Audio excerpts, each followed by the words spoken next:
Jimmie Wilson never really liked his brother-in-law. His sister met the guy while Jimmie was deployed in Afghanistan, and by the time he got home, they were already engaged. There isn't any specific problem to hang his hat on, they just don't mesh. Teddy, what grown man goes by the name Teddy, is a doctor. Not a good kind of doctor, a dermatologist. Hell, he gets it. A guy has to go to medical school to be a skin doc, just like any other doctor. He should admire him. But who the heck chooses to be a skin doctor? It's always like that. He and Teddy never seem to quite connect, like they're just a few degrees off.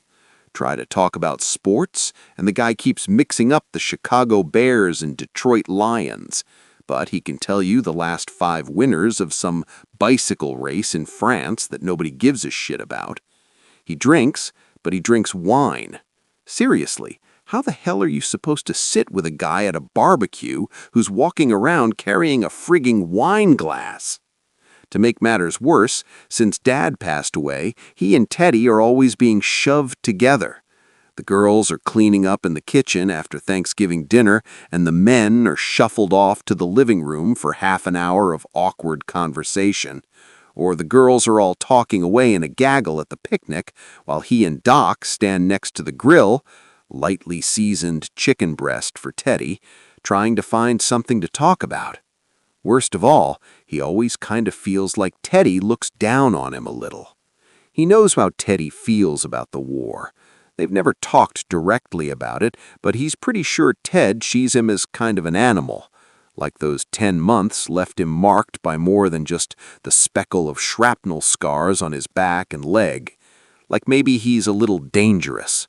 Well, they sure as hell don't sit around trading stories, so what does it matter how they feel about each other? Last night was the weirdest. Another dinner party, and once again Mom had roped both of the girls into another conversation about something on The View, and he and Ted had drifted out onto the patio. He's got a Budweiser in hand, but Teddy has to head to the hospital later, so he's drinking bottled water. That's the last thing Jimmie remembers. He didn't have that much to drink, but the rest of the evening was a blur. What he does remember is the dream. Like so many dreams, it started right in the middle. He doesn't know how he got there, but he knows it's the middle of the night, and he's over by Mercy Hospital. He's sure this is a dream because he can see his feet in a ridiculous pair of wingtip shoes, just like the ones Teddy had on earlier, and because the pain in his leg and shoulder that he carries since that day in Kunar province is gone. He's walking in from the staff lot behind the hospital. As he passes the alley that leads to the loading dock, he hears a grunt and a scuffle of feet. He can't see in there, but something about that sound tells him it isn't someone trying to move a couch. He steps into the alley, close to the wall. You don't make yourself a silhouette in a circumstance like this. Moving steadily, placing his feet carefully, his eyes quickly adjust to the gloom. He floats ahead until he can see them. 3 men in hoodies, with their backs turned to him. He can just make out 2 people cornered behind them in the alley. He hears the meaty smack of a fist, and the victim, an old guy who seems to be trying to protect the person behind him, drops, while 2 punks stand over him, getting lined up to put the boots to him. They've each got one hand on the wall, and their heads are bent down to get a good look while they piston away at the guy. The 3rd punk is busy with the girl. He's trying to get his fly down and keep her bent over the trash cans at the same time. He must have hammered her pretty good already, because he can see that she's not really trying to get away, just struggling weakly to stay on her feet. First things first. Taking 2 quick steps, he jams his foot into the back of the guy's right knee. As the thug starts to go down, Jimmie brings his left hand around under the chin and his right to the back of the head. Crack! The target's neck goes, and he drops on top of the girl, both of them crashing to the ground in a clatter of cans. This finally gets the attention of the two working over the old man. Jimmie's heart is hammering in his chest. He feels weak at the knees, but he's committed now. No way to run. Geez, get it together. He closes the distance and snaps a front kick into the stomach of the guy on the left, throwing him back against the wall. The space gives him room to try an eye gouge at the other one. He nails him, and when the thug puts his hands to his face, Jimmie gets his own hands laced behind the guy's head and gives him 3 good knees, 2 to the chest and 1 good solid shot to the face. He feels his jaw give, and this dude is down for the count. The third punk has had enough. He's still got his back against the wall where the kick threw him, and his eyes shift left and right, looking for a way out. Jimmie is ready to let him go. His right hand is killing him where he's torn 2 fingernails off, and he just can't seem to get his breath. He doesn't even make a move to block the last attacker as he skitters to the right and out of the alley. He woke to light spilling through the window, thin and pale, the way it only looks early. For a second he didn't know where he was, only that something was wrong. Then the familiar ache settled back into his hip and shoulder, dull and persistent, like it had been waiting its turn. The pain felt earned, the rest did not. Downstairs, Annie was already up. Pots and pans clattered, cabinet doors opened and closed, and the smell of coffee drifted up the stairwell. His right hand throbbed faintly. He flexed it, surprised to find the nails intact, unbroken. He turned the hand over once more, as if he expected it to change. At least here, in the real world, he wasn't wearing those ridiculous shoes. He showered, slow and careful, and dressed. When he came into the kitchen, Annie turned from the stove, smiling too wide. "There's my hero." He frowned. "What?" "Sit down. Teddy and your sister will be here soon, but I told her you were sleeping in so you'd have time to get yourself together before we head up to the lake." She slid a mug across the table. "You made the paper." The newspaper lay folded open on the table, the headline stretched above the crease. 2 heroes, 1 family. He stared at it, the coffee cooling in his hands. James A. Wilson, a Marine Corps veteran and self-employed frame carpenter, and his brother-in-law, Dr. Theodore Garrett, celebrated the 4th of July in ways they never expected. He read slowly, once, then again.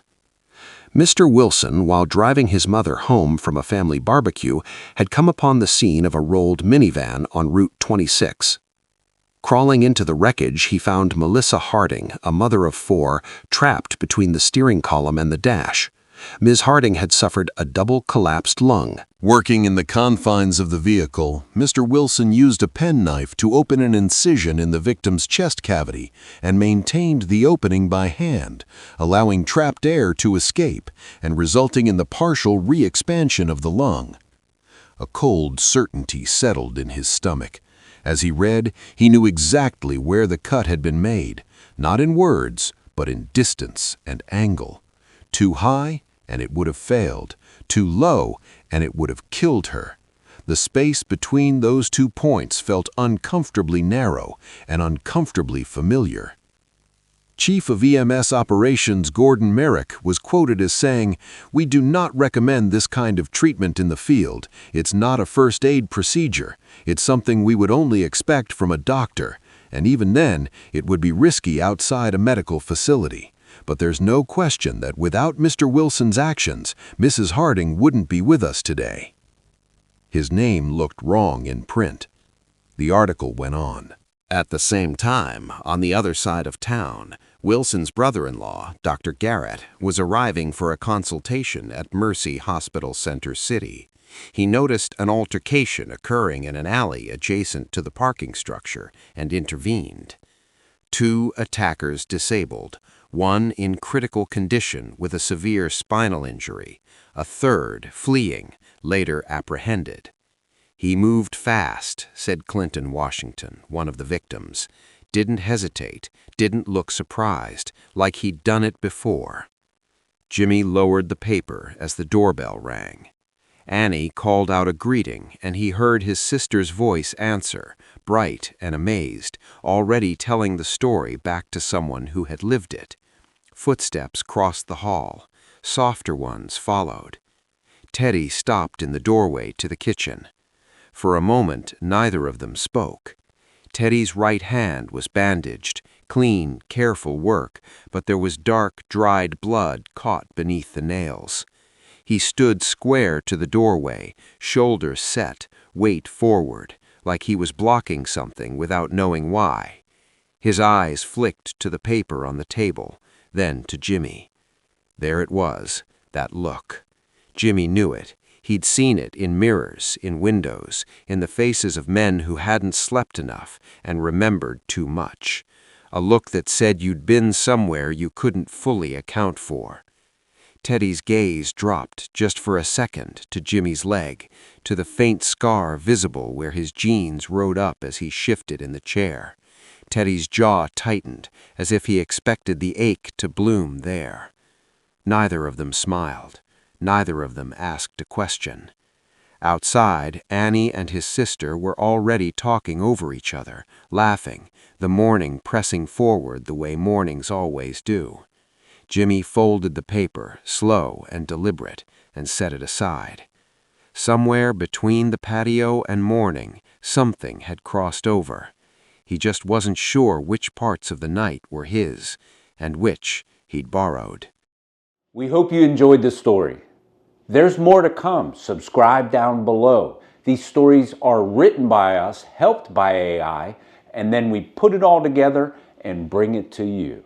Stay tuned for the next story coming your way.